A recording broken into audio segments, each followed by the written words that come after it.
Klasifikasi materi dan perubahannya. Zat atau materi adalah segala sesuatu yang memiliki massa dan menempati ruang. Contoh zat atau materi adalah kayu, batu, air, dan masih banyak contoh materi lainnya. Dalam video ini, kita akan membahas secara singkat tentang klasifikasi materi dan perubahannya yang terdiri dari cara mengklasifikasikan materi, cara memisahkan campuran, dan benda-benda yang dapat mengalami perubahan.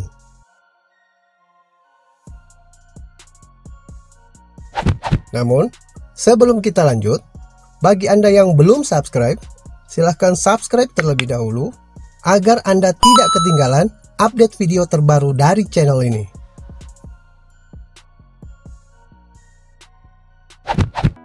Klasifikasi materi. Mengklasifikasikan materi dapat dilakukan dengan cara mengamati karakteristik setiap benda, mengamati persamaan dan perbedaan sifat setiap benda, mengelompokkan benda-benda berdasarkan persamaan sifat yang dimiliki, dan melakukan penamaan setiap kelompok benda. Berdasarkan wujudnya, materi dapat dikelompokkan menjadi zat padat, zat cair, dan zat gas. Contoh zat padat adalah batu dan buku. Contoh zat cair adalah air dan minyak goreng. Sedangkan contoh zat gas adalah asap dan uap. Perbedaan zat cair, zat padat, dan zat gas adalah sebagai berikut. Bentuk zat padat selalu tetap, sedangkan zat cair dan zat gas selalu menyesuaikan tempatnya.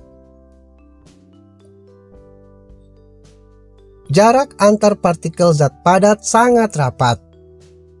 Partikel pada zat cair agak renggang, sedangkan pada zat gas jarak antar partikelnya sangat renggang. Partikel pada zat padat sulit bergerak. Partikel pada zat cair dapat bergerak secara terbatas. Sedangkan partikel pada zat gas dapat bergerak bebas.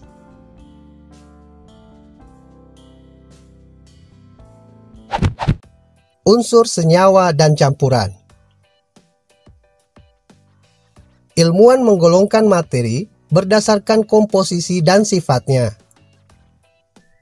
Berdasarkan komposisinya, materi yang ada di alam dapat diklasifikasikan menjadi zat tunggal dan campuran. Perhatikan diagram berikut ini. Materi dapat dikelompokkan menjadi zat tunggal dan campuran. Zat tunggal dapat dikelompokkan menjadi unsur dan senyawa.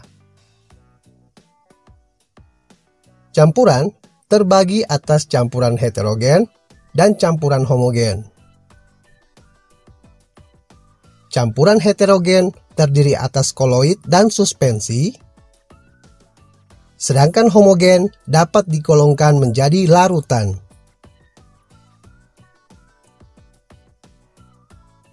Unsur merupakan zat tunggal yang tidak dapat diuraikan lagi menjadi zat yang lebih sederhana dengan proses kimia biasa.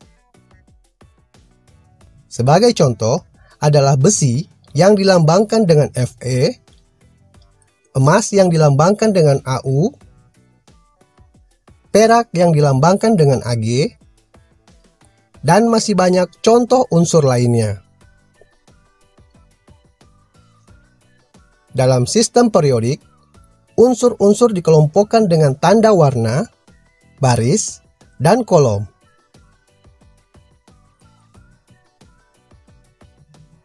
Senyawa adalah gabungan dari dua unsur atau lebih yang terbentuk melalui proses kimia. Senyawa dapat diuraikan menjadi dua unsur atau lebih dengan proses kimia biasa. Sebagai contoh, air yang memiliki rumus H2O dapat diuraikan menjadi unsur hidrogen dan unsur oksigen. Campuran adalah suatu materi yang terdiri atas dua zat atau lebih yang masih mempunyai sifat zat asalnya. Contoh beberapa campuran yang sering kita jumpai dalam kehidupan sehari-hari adalah larutan air garam, air sungai, udara, dan masih banyak contoh campuran lainnya.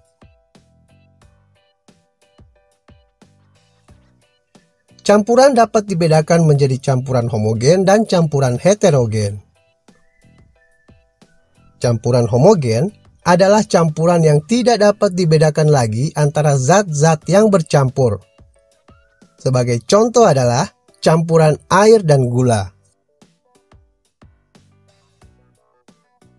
Campuran heterogen adalah campuran yang masih dapat dibedakan antara zat-zat yang bercampur. Sebagai contoh ialah campuran air dan minyak.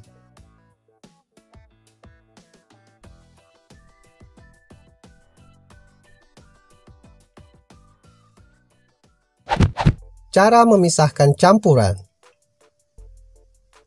Metode pemisahan campuran banyak digunakan dalam kehidupan sehari-hari, seperti untuk penjernihan air dan pembuatan garam. Beberapa metode pemisahan campuran yang sering digunakan antara lain adalah penyaringan atau filtrasi, sentrifugasi, sublimasi, kromatografi, dan destilasi. Penyaringan adalah metode pemisahan campuran yang digunakan untuk memisahkan cairan dan padatan yang tidak larut berdasarkan pada perbedaan ukuran partikel zat-zat yang bercampur.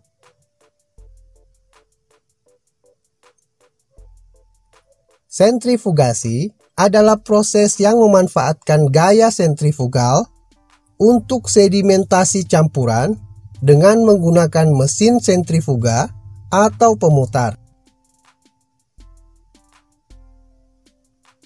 Penyulingan atau destilasi adalah pemisahan zat cair dengan campurannya dengan memanfaatkan perbedaan titik didih. Kromatografi merupakan metode pemisahan campuran yang didasarkan pada perbedaan kecepatan merambat antar partikel-partikel yang bercampur dalam suatu medium diam ketika dialiri suatu medium gerak.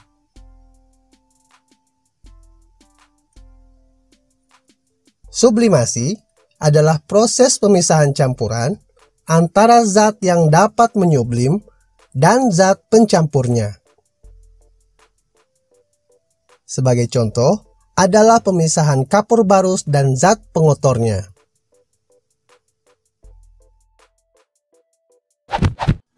Perubahan fisika dan kimia. Benda-benda yang di sekitar kita seringkali mengalami perubahan.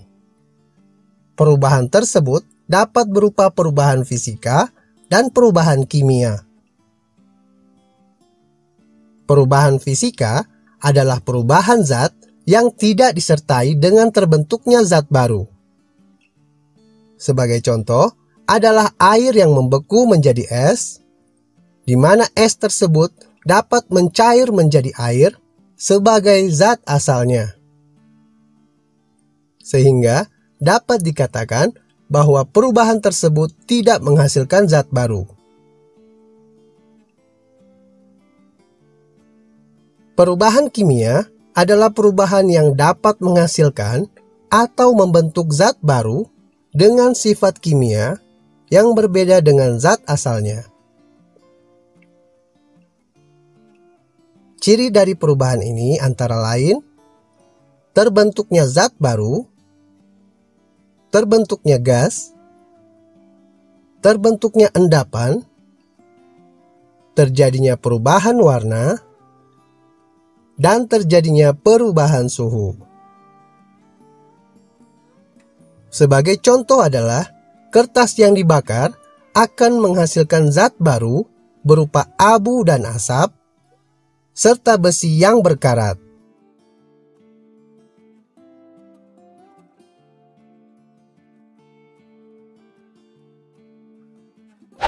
Sekian dulu video singkat tentang klasifikasi materi dan perubahannya. Jangan lupa berikan like jika video ini bermanfaat bagi Anda.